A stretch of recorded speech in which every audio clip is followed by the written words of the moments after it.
हैं प्रगति मार्ग का, जहां ऐसी खबरें हैं जो देश की तरक्की, प्रगति और लोगों की काबिलियत दिखाती है।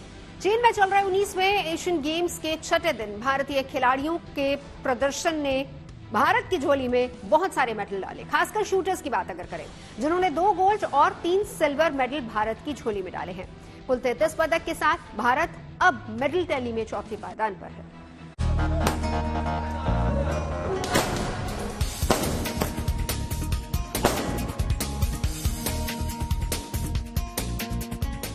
दिवाली के पहले दिवाली जैसी आतिशबाजी, लड्डुओं से एक दूसरे का मुंह मीठा कराते लोग और बेटी के नाम का जय घोष करते गांव वाले। पलक बेटी की जय। जश्न से सराबोर ये तस्वीरें आई हैं हरियाणा के झज्जर जिले के निमाणा गांव से, जहां की रहने वाली पलक गुलिया ने जैसे ही चीन में चल रहे 19वें एशियन गेम्स में गोल्ड मेडल जीता, पूरा गांव ही बेटी की इस कामयाबी पर खुशी से झूम उठा।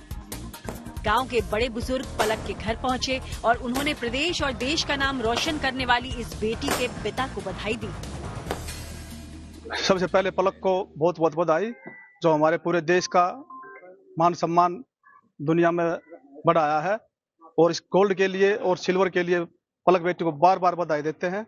और जो मान सम्मान बढ़ाया है, इसके लिए हमारा पूरा गांव खुशी के माहौल में है। और सब आज भारत माँ और पलक बेटी के लिए सभी उत्साहित है। पलक बेटी ने जो सिल्वर और गोल्ड मेडल जीता है, इसके लिए इसने हमारे गांव का ही नहीं, पूरी खापकार पूरे देश का नाम रोशन किया है। इसके लिए मैं गांव की तरफ से पलक बेटी को हार्दिक शुभकामनाएं और धन्यवाद देता हूं।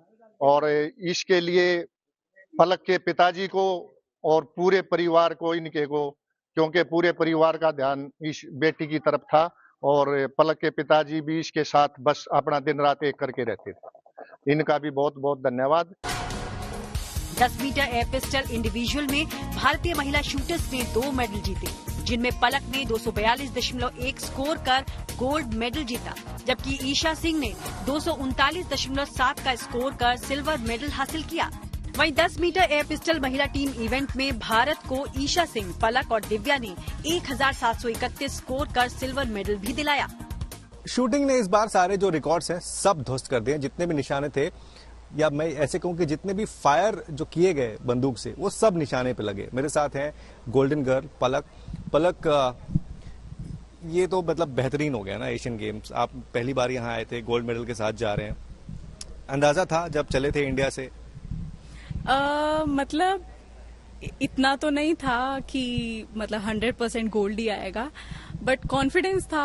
हमने मेहनत करी, हमारी पूरी टीम ने मेहनत करी है, तो इतना कॉन्फिडेंस था कि पोडियम फिनिश तो होगी। मेरे साथ ईशा हैं। ईशा, खास बात यह कि इनके पास खुद 4 मेडल हैं, तो इस बार तो अलग ही माइंडसेट के साथ टीम आई थी यहाँ। हाँ, अलग माइंडसेट था, बिकॉज वी एक्चुअली हमारा माइंडसेट ये था कि हम बहुत सिंपल रखेंगे गेम को, और मतलब जितना सिंपल रख सकते उतना बेहतर होगा। Because for me that's how it works. I don't like doing anything extra. I just keep my process the same way and keep my head on the process.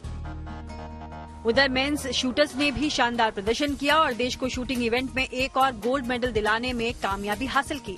50 metre rifle 3 position में ऐश्वर्य प्रताप सिंह, अखिल शिरोन और स्वप्निल सुरेश ने 1769 score कर gold पर कब्जा जमाया। कहा जा रहा है कि एशियन गेम्स में भारतीय शूटर्स का ये सबसे शानदार प्रदर्शन है। इसी प्रदर्शन की बदौलत भारत मेडल टैली में चौथे पायदान पर पहुंच गया है। भारत के अब तक 33 मेडल हो गए हैं, जिनमें 8 गोल्ड, 12 सिल्वर और 13 ब्रोंज शामिल हैं। खिलाड़ियों की फॉर्म को देखते हुए एशियन गेम्स के कुछ और गेम्स में भारत को पदक मिलने की उम्मीद जताई जा रही है, जिसके बाद मेडल टैली में पदकों का ये आंकड़ा अभी और बढ़ सकता है।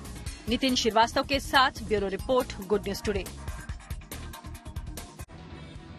और अब बात करते हैं नोएडा इंटरनेशनल एयरपोर्ट की, जहां से पहली उड़ान दिसंबर 2024 में शुरू हो सकती है और ये दुनिया का चौथा और एशिया का सबसे बड़ा एयरपोर्ट होगा, जिसका तेजी से निर्माण कार्य चल रहा है।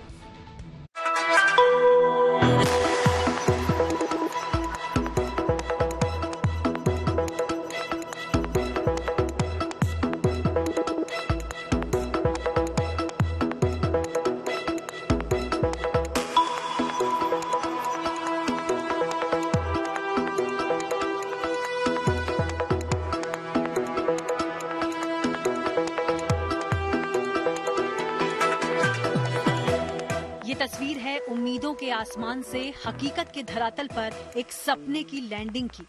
दावा किया जा रहा है कि नोएडा इंटरनेशनल एयरपोर्ट अपने तय वक्त में बनकर तैयार हो जाएगा और दिसंबर 2024 में यहां से पहली उड़ान भी शुरू हो जाएगी। तो हमारा पूरा प्लान है, हमारी कंसेशन एग्रीमेंट के हिसाब से आपको ये पता है हमारी माइलस्टोन्स हैं जो हमें कंप्लीट करनी है, तो हम एब्सोल्युटली ऑन टारगेट हैं और हमारी कंसेशन एग्रीमेंट के मुताबिक हमें ये by the end of next year पूरा ये जो फर्स्ट फेज है डिलीवर करना है, तो हम उसी कोशिश में लगे हुए हैं। जाहिर है एशिया के सबसे बड़े इस एयरपोर्ट को बनाने का काम तेजी से जारी है। इस एयरपोर्ट को बनाने का जिम्मा स्विस कंपनी ज्यूरिक इंटरनेशनल को मिला है। कंपनी के मुताबिक नोएडा इंटरनेशनल एयरपोर्ट की साइट पर अब तक 14 मिलियन घंटे काम हो चुका है। 7,000 से ज्यादा कर्मचारी इस एयरपोर्ट के निर्माण में लगे हुए हैं। 450 से ज्यादा मशीनें एयरपोर्ट साइट पर काम में लगी हैं। अब तक 50,000 मीट्रिक टन से भी ज्यादा कंक्रीट का इस्तेमाल हो चुका है, जबकि 25,000 मीट्रिक टन से ज्यादा स्टील निर्माण में इस्तेमाल किया गया है। ग्लोबल एयरलाइन बॉडी IATA ने इस एयरपोर्ट के लिए 3 अक्षर वाला एक कोड भी जारी कर दिया है। अब जेवर एयरपोर्ट को DXN कोड के नाम से जाना जाएगा। इसका एक्चुअली कोई फुल फॉर्म नहीं होता है, इसका full form Noida international airport ही है। किन चीजों में ये काम आता है? इसकी मोस्ट इम्पोर्टेंट है, जब आप अब देखना, आपको पता लग गया 3 लेटर कोड के बारे में, अब आप अपना कोई भी टिकट देखना, आपके टिकट पे 3 लेटर का कोड होता है और वो 3 लेटर जो भी एयरपोर्ट होगा उसके 3 लेटर होते हैं। वो 3 लेटर जो होते हैं ये IATA ही इशू करती है। इस एयरपोर्ट पर वाराणसी की तर्ज पर घाटों को भी बनाया जा रहा है, जिसका दीदार सिर्फ यात्री ही नहीं बल्कि उन्हें छोड़ने और लाने वाले लोग भी कर पाएंगे। जो तस्वीर 8-10 महीने पहले थी वो तस्वीर बदल चुकी है। बहुत सारा काम वहां पर हो चुका है और सबसे बड़ी बात फिलहाल यही कि जो भी डेट रखी गई थी वहां से पहली उड़ान की दिसंबर 2024 को, उसमें कोई बदलाव नहीं हुआ है। मतलब काम सही टाइम पर सही तरीके से नोएडा इंटरनेशनल एयरपोर्ट का चल रहा है।